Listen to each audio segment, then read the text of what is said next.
جی بسم اللہ الرحمن الرحیم. PZM ٹی وی سے آپ کا بیرو چیف سین صوفی عمر دراز پاکستانی کر رہا ہے.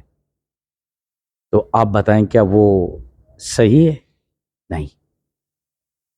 اس لیے کہ تنقید کرنا سب کا حق ہے، لیکن اگر یہ کہنا کہ فوج میں جرنیل اور فوج میں فلانا اور فوج میں فلانا تو ایک پروپیگنڈا ہے. دوسری خوشخبری یہ پاکستانی قوم آپ کے لیے کہ انڈیا بڑا برا بے نقاب ہو چکا ہے. بہت برا بے نقاب ہو گیا. یعنی آپ نے دیکھا کہ یہاں تک کہ جو بھی ملبہ ہوتا ہے وہ پاکستان پہ ڈالتا ہے، جبکہ وہ بے آبرو ہو گیا ہر چیز میں. آج جو میں آپ کو بتانے جا رہا ہوں شاید PZM ٹی وی کے علاوہ کوئی بھی بات نہ کہے. کوئی کہتا ہے 52 صوبے ہیں، کوئی کہتا ہے 32 صوبے ہیں انڈیا کے. چلو جی 32 مان لو، 52 مان لو، 22 مان لو، جو دل کرے مان لو. کیا پاکستانی قوم اتنا بڑا انڈیا کیا ہر وقت پاکستان سے مار کھاتا ہے؟ اگر اس کے گھر میں کوئی مچھر گھس جائے تو بولا پاکستان کی فوج نے گھسایا ہے. تو اس کا مقصد تو پھر یہ ہوا کہ آپ نے مودی صاحب جو اتنی فوج پالی ہے وہ کیا صرف کھلانے اور پلانے کے لیے پالی ہے یا فارمیلٹیز پوری کرنے کے لیے پالی ہے؟ ان کو آپ کھانا 2 وقت کا دے نہیں سکتے.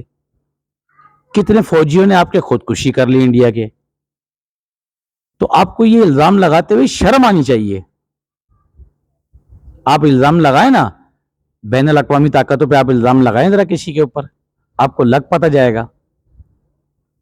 اور جو آپ نے یہ مہم چلائی ہوئی ہے پاکستانی قوم، آپ نے دیکھا آج تو الیکٹرانک میڈیا، پرنٹ میڈیا پورا بھرا ہوا ہے کہ کس طرح مسلمانوں کے ساتھ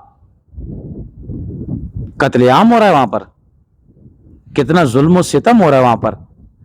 اگر میں آج انڈیا کی مسلمان قوم سے اس PZM ٹی وی کے حوالے سے کہتا ہوں کہ اے مسلمانوں، آپ ایک ہو جائیں اور ایک ہیں، اور ایک ہو کر اگر آپ ایک ایک لوٹا اپنے گھر سے پانی ڈالیں گے تو انڈیا صفا ہستی سے مٹ جائے گا. کیونکہ انڈیا کے اندر بھی اگر کوئی جوش و خروش ہے تو وہ مسلمانوں کی وجہ سے ہے. اور یہ جو RSS اور یہ BJP، یہ جتنے معاملات ہیں، جب بھی کوئی الیکشن آتا ہے تو تم مسلمانوں کے گھر کاٹنا شروع کر دیتے ہو. کیا تم نے کبھی مودی اور راہ کے چھوٹے چھوٹے ٹونیوں، تم سے میں مخاطب ہوں، تم نے کبھی دیکھا کہ پاکستان کے اندر کبھی کسی مندر کو آگ لگائی ہو؟ دیکھا؟ تو کچھ تو شرم کرو، کچھ تو حیا کرو. یہاں ہمارا ہندو بھائی، سکھ بھائی یا ہمارا کرسچن بھائی کتنا محفوظ ہے. یہی تو ہمارے نبی پاک صلی اللہ علیہ وسلم کا درس ہے، اور یہی ہمارے محمد قائد اعظم علیہ جناح نے درس دیا، اور یہی ہماری پاک فوج کا فلسفہ ہے کہ وہ بچوں اور عورتوں پہ ظلم نہیں کرتے، اور اقلیتوں کو تو وہ اپنی جان سے زیادہ رکھتے ہیں. پاکستانی قوم، یہ جب بھی آج جہاں میں بات کو لے جانا چاہ رہا ہوں، آج جو ملک میں اتنی مہنگائی کا شور ہے اور حقیقت کا شور ہے، بڑی ذمہ داری کے ساتھ کہہ رہا ہوں، یہ تمام موساد CIA بلیک واٹر قادیانیوں کی پیداوار ہے. اور اس کے جو سہولت کار پاکستان میں موجود ہیں، خواہ وہ سیاسی جماعتوں میں ہوں، وہ سماجیوں میں ہوں، وہ مذہبی جماعتوں میں ہوں، خواہ کوئی بھی ہوں، ان کی وجہ سے آج ہمارا ملک اتنا پیچھے ہے. لیکن الحمدللہ یہ آپ کی ملک کی افواج پاکستان ہے جس نے اس ملک کو سنبھال کر رکھا ہوا ہے. پاکستانی قوم، یہ انڈیا کہتا ہے کہ ہم اور تم ایک دن آزاد ہوئے تھے، آج ہم یہ ہیں اور آج ہم وہ ہیں، لیکن پھر وہ الزام کس منہ سے ڈالتا ہے پاکستان پہ؟ ارے ہماری تو 7-8 لاکھ فوج ہے، تمہاری تو اس سے زیادہ کشمیر کے اندر اتاری ہوئی فوج ہے. یہی ہم مودی تمہیں میسج دینا چاہتے ہیں کہ یہی فرق ہے تم میں اور ہم میں، کہ ہم لا الہ الا اللہ اور محمد رسول اللہ صلی اللہ علیہ وسلم پر مر مٹنے والے لوگ ہیں، اور یہ اسی کے نام پر ہمیں ملک ملا ہے، اور جو کلمہ طیبہ کی طاقت ہوتی ہے اس سے کوئی نہیں جیت سکتا۔ پاکستانی قوم، آپ کسی بھی جعلی پروپیگنڈے میں نہ آئیں، کسی بھی ایکس وائی زیڈ، جیت ہمیشہ حق کی ہوتی ہے۔ برائی کا راستہ بہت جلدی سے آسان سے مل جاتا ہے لیکن نکلتا بہت غلط جگہ پر ہے۔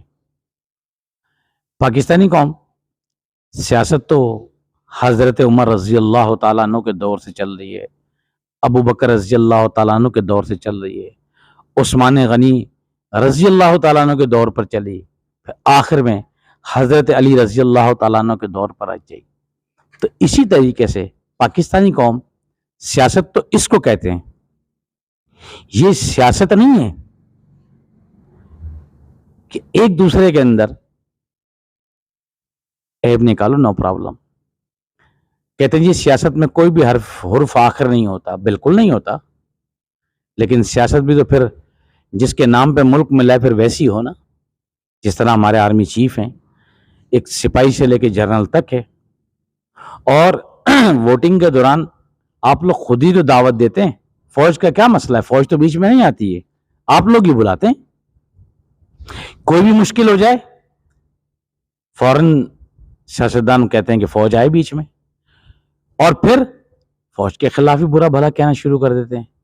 پاکستانی قوم، اسی لیے قرآن پاک میں سورہ منافق، خواہ وہ کوئی بھی ہو، مسلمان میں ہو، کسی میں بھی ہو، وہ آیت اسی لیے اتری ہے کہ منافق کی 3 پہچانیں: بات کرے گا تو جھوٹ بولے گا، امانت میں خیانت کرے گا، وعدہ کرے گا توڑ دے گا۔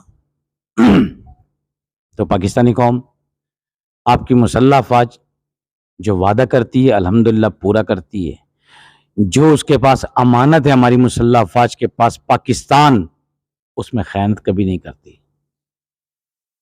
الحمدللہ۔ اور ہماری پاک فوج جو یہ کہے کہ وہ ہلکی سی بھی اپنے ملک پہ کو آنچ برداشت کرے گی تو سوال ہی پیدا نہیں ہوتا۔ آج آپ نے دیکھا پشاور کے اندر ہمارے آرمی چیف نے دورہ کیا۔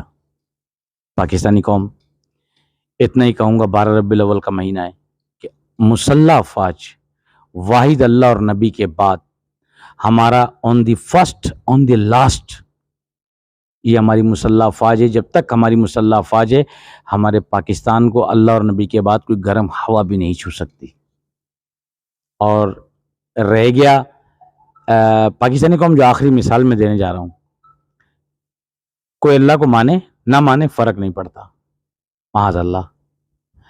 کوئی صحابہ کو مانے نہ مانے، صحابہ کو فرق نہیں پڑتا۔ کوئی اولیاء کرام کو مانے نہ مانے، ان کو فرق نہیں پڑتا۔ کوئی شہیدوں کو مانے نہ مانے، ان کو فرق نہیں پڑتا۔ اسی طرح ہماری مسلح افواج کو، ان منافقوں کے لیے میسیج ہے، کوئی مانے نہ مانے، فوج کو فرق نہیں